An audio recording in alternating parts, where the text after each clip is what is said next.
Human beings absolutely follow through on who they believe they are.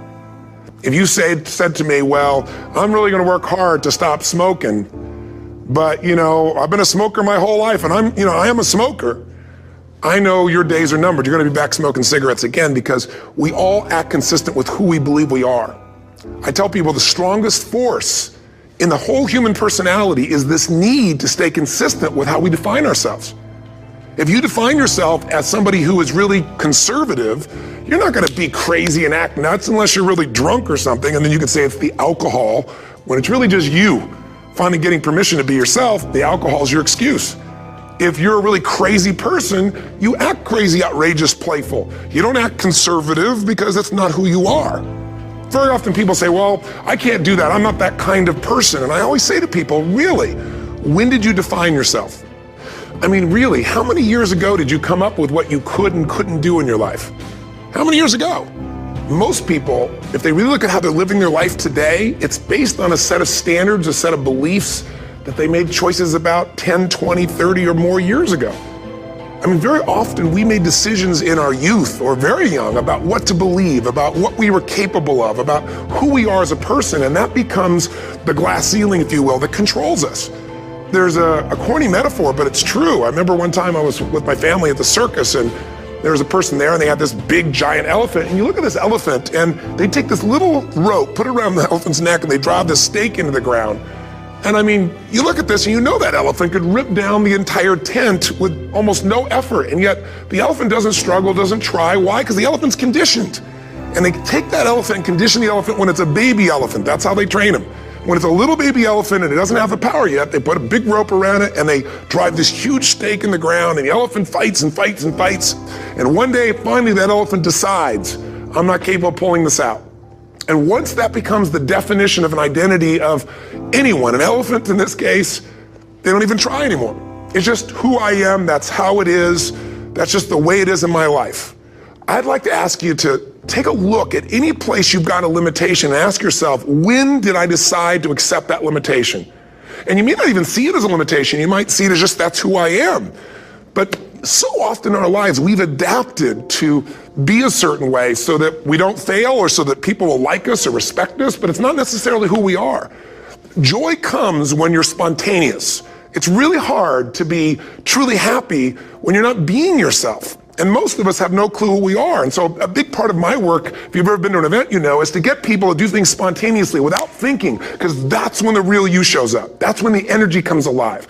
And when you do that, when you start to connect to your true nature, suddenly there's energy available for you to set a higher standard for what you want in your life. That's what this is really all about. And when I talk about standards, when I talk about, shoulds versus musts, think about your own life. I know there have been areas in your life where some point in time you just shifted and you raised the standard and your life changed. Because whatever people have their identity attached to, they live. We live who we believe we are. That's just how it works. It's just kind of like, I'll give you an example. Look at your physical body. Your physical body today is an absolute reflection of only one thing, not your goals, not your desires, but your standards. The identity you have for yourself. If your standard is you're an athlete, then there's a certain amount of strength, a muscle tone, and energy that's available in your body on a regular basis because that's who you are. And so you do whatever's necessary to maintain that identity. Again, the strongest force in the human personality is this need to stay consistent with how we define ourselves. Because if you don't know who you are, you wouldn't know how to act. Once you lock in on that identity, your brain finds a way to keep you there. If you say, man, I'm overweight, I've always been overweight, I'm big boned, and that's the story you got, then you're gonna always find a way to get back there. That's your settling point. That's your identity. That's where things lock in. If you see somebody who's in really great shape, you ask them, do you work out? You know the answer. Yes, how often? And they'll tell you 3 times, 4 times, 5 times a week, whatever. In a seminar, I'll ask people, who here works out at least 5 days a week? And I'm stand up. And you look around that room and you know that they work out 5 times a week because you can see their body. You don't just get a result without some kind of action, without some form of ritual. Ritual meaning actions you do consistently. Now, do you think those people that are out there working out 5 days a week, do they have more time than you do? Or I have, or anybody else? Of course not. Is their life less busy? Of course not. It's just a must for them. They must work out that way, and they've made that turn and their life changed. So I'm not saying you have to work out 5 days a week. I'm just saying whatever you really want, wants don't get met consistently. Standards do. Whatever you identify, this is who I am. And so it's not so much about changing your identity as there's expanding it. Deciding that, instead of your goals to lose 10 pounds, which is not compelling, what if your vision was to get back to my fighting weight? This year, this month, this next 90 days, I'm going to transform my body. I'm going to take on a new challenge. I'm going to find some technique or strategy. There's a million of them that can reframe myself where I want to feel younger, stronger, more vibrant than ever before. Here's my reasons. Because I want the energy to really make my life work. Because it's tough out there and I want to be stronger than I've ever been before. I want to go in front of the mirror and if I'm naked, not, want to laugh. I want to look there and take a good look and go, yeah, I'm proud of whatever I see there. Whatever it takes, something's going to make you laugh, smile, something that's going to tease yourself, but something's going to move you to another level. If you identify yourself in a new way and you own that every day, and that becomes the standard of how you live, you'll find the way to make that standard real. Money's the same way. Think about it. It doesn't matter what's happening, quote unquote, in the marketplace. People that make money find a way to make money no matter what, don't they? Most people's standard is to pay their bills. So that's what most people find a way to do, even when economic times get tough. Most people, if that's their absolute standard, they find a way. Some people's standard is pay their bills most of the time. And so most of the time they do. Some people's standard is not just to pay their bills, but to take care of their family and maybe even some of their friends. And they find a way. In fact, some people may be in a family where they don't have enough money. They barely have money to pay their bills. They work their guts out. And then somebody, their mother, their father, somebody else, their sister gets ill, and there's not enough money to take care of it. Nobody else has money in the family. They don't either, but they find a way to get that money to take care of their mother or father, don't they? And pay their bills. They never could do it before. Why? The situation made them raise their own standard. And not everybody does that. Somebody else in the family might have money and still not take care of their mother. It all comes down to the inner game, my friends. Changing your life is a change in the inner game. The outside world you can't control, but you have absolute control over this one if you learn the dynamics of what shapes you. And identity is one of those simple, clear, fundamental basics that if you start to shift it, everything else will shift in your life as well. Some people, by the way, have to have more than enough money to do what they want, when they want, where they want, with whomever they want, contribute the way they want. And if that's their must, they find a way. I know that sounds overly simplistic, but it's true. Somebody once said you could take all the money in the world out of the hands of everybody, out of all the wealthy people in the world who are really successful, give it to other people. It wouldn't take too long. Those people would have it back in their hands. It's not because they're manipulative. It's because they have a standard. Some are manipulative, don't get me wrong, but they got a standard of what they're going to find a way to make happen. I'm just simply saying to you, take those 3 magic words and live them. Raise your standard. And if you really want to do it, then I'll tell you the most important secret. Have you ever done this? Have you ever told yourself you're raising your standard? Okay, I'm going to go make this happen. I'm going to go make this much money. I'm going to transform my kids. I'm going to create the ultimate relationship in my life. I'm going to transform my body, whatever it is.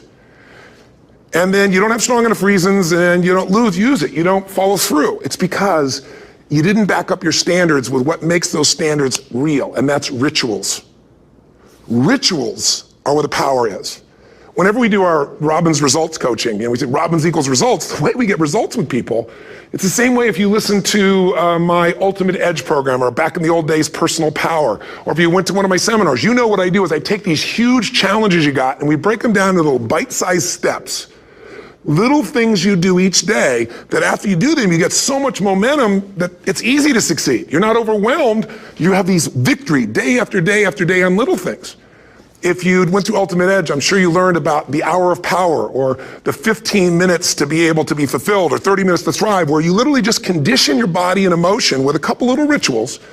So it doesn't matter what's going on in your world. You feel that strength, and it's not fake. It's not some pump up. It's coming from inside you, and it works. Rituals define us. See, all the results in your life are coming from your rituals. They start with a standard and then have rituals that follow it up. Like, for example, if you are where you want to be physically, you have very different rituals than if you're not where you want to be physically. If you're overweight, you and I both know you got a different ritual than if you're physically fit. Completely different. You get up in the morning, what's the first thing you do if you're fit? Your shoes are there, you roll over, Doesn't matter how you feel, you put on your shoes, you lace them, you start walking, or whatever that ritual is. If you're overweight, you roll over and you have a very different ritual. You might roll over several times to turn the alarm clock off. You go in and get your mocha, smocha, whatever, special coffee. You stop by at Starbucks, or whatever the case may be. You have your nice sugar muffin. It's supposed to be really nice for you. Whatever you do, it's a different ritual. If you have a great, passionate relationship, you have very different rituals in how you come home than if you have a lousy relationship. When you come home and the first thing you do is you're tweeting somebody, or you're emailing, or flipping on the news, or you don't even come home. What are the rituals? Whenever I study people that are successful, what I look for is what's the standard they hold themselves to? And then what are all those little rituals that add up? Because think about it. Success and failure are not giant events. They don't just show up. You don't just suddenly become successful or suddenly have this cataclysmic event that makes you fail. It may look that way, but failure comes from all the little things. It's failure to make the call. It's failure to check the books. It's failure to say, I'm sorry.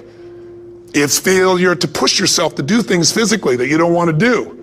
And all those little failures day after day come together until one day some cataclysmic event happens and you blame that. That event happened because you missed all the little stuff. Do you agree with me? And success, by the way, is not some overnight event. It's all these little things. Success is having a vision. Success is making it compelling. Success is really seeing it and feeling it every day with strong enough reasons. Success is feeling the sense that I'm here to grow and I'm here to give something to the world more than just myself. Success is caring about other people. Success is calling and saying, I love you in the middle of the day for no damn reason. Or sending a note. That'll change your relationship. Have a ritual of something funny, playful, or a surprise you do. How many relationships are dead today because they have no surprise rituals anymore? You need to have some rituals, some cool things you do that nobody else does that gives you a better life than anybody else has.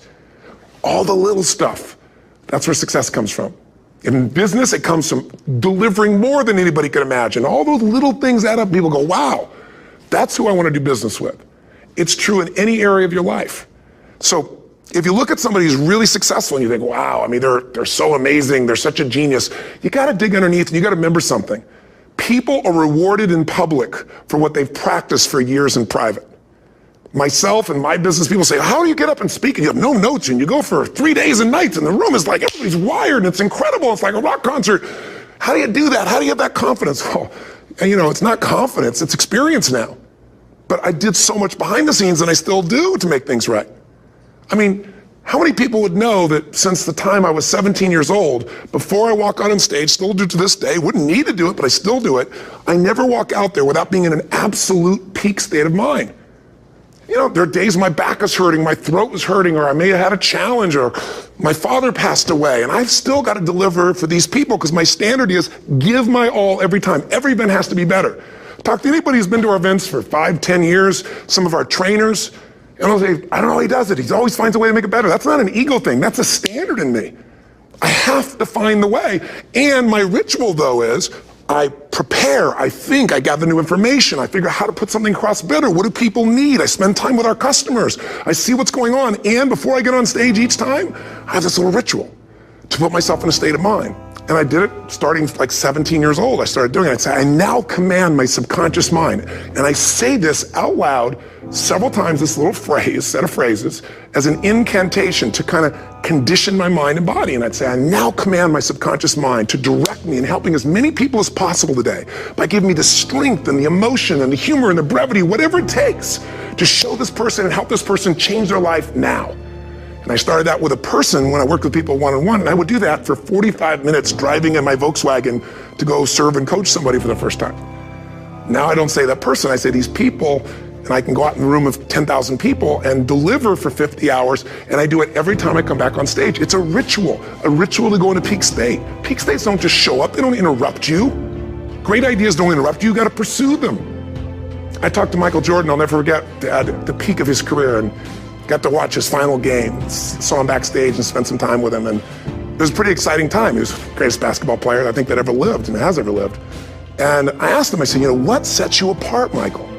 What is it? And is it God-given talent, ability, skill? What is it? And he said, Tony, he said, I can shoot you straight. It's not, me trying to act humble. He goes, I have a lot of talent, a lot of God-given talent, a lot of skill. I've worked really hard. But he said, really, it's my standards. He said, every day I demand more from myself than anybody else could humanly expect. I'm not competing with somebody else. I'm competing with what I'm capable of. Magic formula. Because most of us lower our standards. Why? Because who you spend time with, my friends, is who you become. One of the biggest reasons I started going to seminars when I was like 17 is I had nobody around me as a great role model. I could read about somebody, but being around people, being in that environment was very different. Finding a way to go to work with someone who lived that standard of life was very different. You get around people with low standards and you compete with it. You don't need to compete with it. It's like, okay. I mean, remember Jerry Springer? I don't know if he's still in the air, but I remember he used to get people on the show and I thought, where would he find these people? And why would people watch? I'll tell you why they watch. They watch these people and go, my life's still pretty darn good compared to that person. Look at them. You don't have to change your life. All you have to do is find somebody with a lower standard and you'll feel good about yourself. But if you feel that good feeling, it's an illusion. The only thing that's going to make you happy, my friend, in this year or any other, is to step up.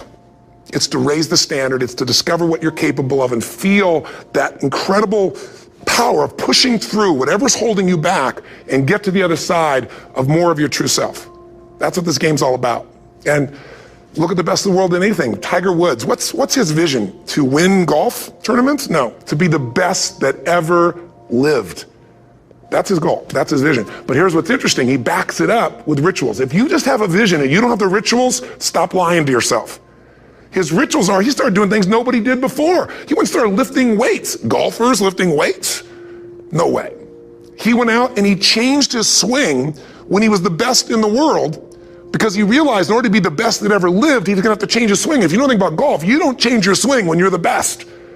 And he went and retrained himself because he has different rituals than other golfers. Now many people are modeling his rituals to get better. It's amazing. You know, you look at somebody like Michael Phelps, the 2008 swimmer, won 7, only 2 people, I think, in history, if I remember correctly, that have gotten 7 gold medals in one session. And here's a guy, he's got number 6 under his belt, and he's exhausted, and he's going in for that final swim. I'm sure you remember. And how does the guy win? By 1/100th of a second. Do you think that was some massive skill that got him over the top? Or was it a standard that says, this is who I am. I am the champion. And no one is taking this from me. And somehow in those final milliseconds, 100th of a second, he pushed himself just beyond his competitor. But you know about Michael Phelps? What allowed him to be able to push beyond that moment is his rituals. Go study the guy. Most people who swim have these unbelievable workouts. He does 2 and 3 of those workout sessions a day. All the other swimmers in the beginning thought he was insane. You're gonna overtrain, you can't do that, it's not physically possible. But he had a standard and the rituals to back it up. So here's my final message to you, because I've gotten carried away. I thought I was gonna send you like a 5-minute message, but as you can see, there's no script here, it's just me going a little crazy with you, but I wanna really see you get what you want this year. Don't let this year be like last. And if last year was great, still don't let it be that way. Raise the standard. If your life is perfect and extraordinary, you darn well know you're not gonna be happy unless you keep making it better. That's what makes us feel alive. It's not what we get that make us happy. It's who we become and what we're able to give because we become more. That sense of contribution is what creates the deepest meaning. So here's my assignment for you if you want one. If you want to go from conversation to some action, here's a simple thing to do. What's an area of your life right now that you really want to improve? What's an area that's important to improve? If your body's great, how about your career? If career's great, how about your relationships? Intimate one especially, or your kids. Or your relationship with your creator, your spiritual side of your life? Or is it your finances? Figure an area that really matters. Decide on that area. Number 1, write down what your life is like in that area right now as specifically as possible. So you might say, well, I'm 13.5 pounds overweight, whatever the weight is, whatever the situation is, or my body fat's like this, or I wake up exhausted in the morning, and you write the truth of where you are right now. So you're real clear. Or I'm not in a relationship. I say I want a relationship, but I'm not in one, and I don't seem to find them. All the good ones seem to be gone is my belief. And I really do want one, but I don't have it. Whatever your definition. Or I'm in a relationship, and God, I wish I wasn't in a relationship. I'm planning my escape. Wherever you are. Or I have a wonderful relationship. We love each other, but there just isn't enough passion. Just write the truth of where you are. The area you want to change, but write how it is. And then the second step is, this is where you got to be really honest with yourself. What are the rituals that have put me there? Because whatever results you're getting, even if you don't like the results, there's some rituals that are keeping you in that place. There's some rituals of what you eat or don't eat, how you move or don't move, how you sleep or don't sleep. There's some rituals in the lack of variety or spice or energy or focus in an area. There's something you're doing, and it's usually not one thing, it's a bunch of little things that you kind of do consistently whenever you think about getting in a relationship, whenever you think about working out, whenever you think about money. You get yourself in a state of overwhelm. You start thinking about all the things you can't control. Just write down all the rituals you have, and then here's the third step. What do you want? What's your vision? And be really specific. I want to be my fighting weight. I want to be the strongest I've ever felt. I'm going to turn whatever it is, be specific. And then, last step number 4, what are the rituals that'll get you there? What would you need to do differently each morning if you're going to be that kind of energy, that kind of strength? How often would you work out? What days would you work out? What time? A ritual is something you do consistently, usually at a specific time, so it becomes automatic. Let me tell you something. Willpower doesn't last, but rituals can last a lifetime. I bet you have some rituals in your life right now you've been doing for years, even though some of them don't serve you. I'm just saying, wake yourself up. If you want a new year and a new life, you don't need to start on January 1st.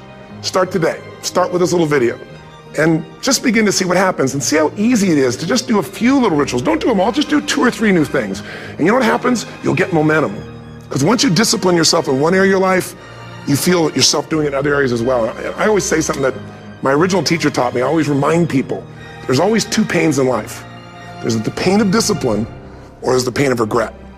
And discipline weighs ounces, as my friend Jim Rohn taught me. Regret weighs tons. You don't want to have regret. So right now, what do you want to change? What's it really like? What are the rituals that got you there? That'll take a little homework. If you're not sure, ask the people around you. They'll tell you what your rituals are. What do I really want in depth? What are the rituals that'll get me there? And then get yourself to start a few of those actions and lock them in place. If I can help you in any way, we're here as a company to support you. Come have an event with us. Come to Unleash the Power Within or Mastery University, or get a coach. You can get a free coaching session if you call our company and click on something on this. Will probably have something on it, or get a product, or don't do anything with us, but do something with somebody, starting with you. If you make the changes in yourself, you're going to be proud this year, and no amount of money or accolades from other people can mirror the feeling of being proud of knowing you've taken back control of your life, or you've taken a great life to another level. Because once you do that, you have something you can give other people, whether it be your kids or your friends or your family, and ultimately that's what life's about.